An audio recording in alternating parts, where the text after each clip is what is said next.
Ahojte priatelia. Viete, čo majú spoločné ľudia, ktorí vedia ušetriť peniaze, splatiť dlhy a ešte si aj niečo dopriať?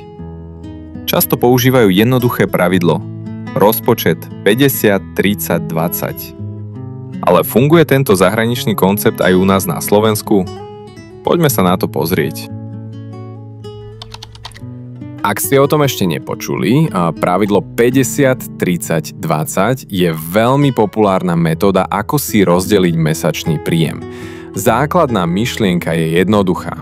50% ide na potreby, bývanie, účty, jedlo, doprava.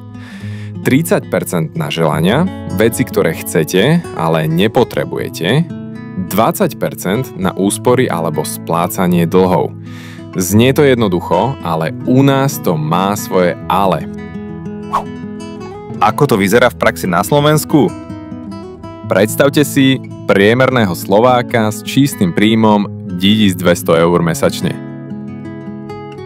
Podľa 50, 30, 20 by mal mesačne minúť 600 eur na potreby, 360 eur na želania, 240 eur na úspory alebo dlhy.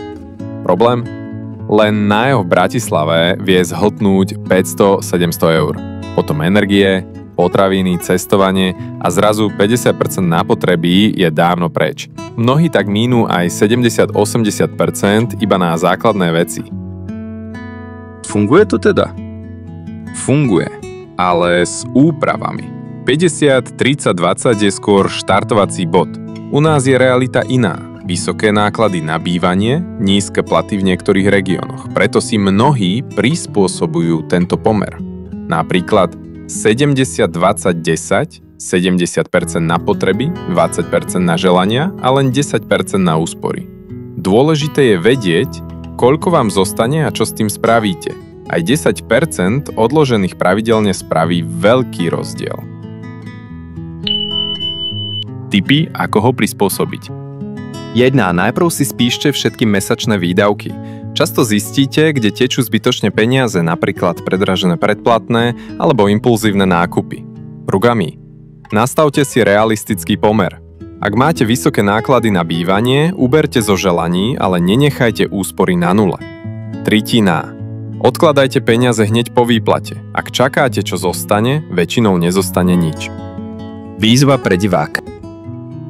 Takže, funguje 50, 30, 20 na Slovensku? Áno, ale nie vždy doslova. Zmysel to má, ak si to prispôsobíte podľa seba.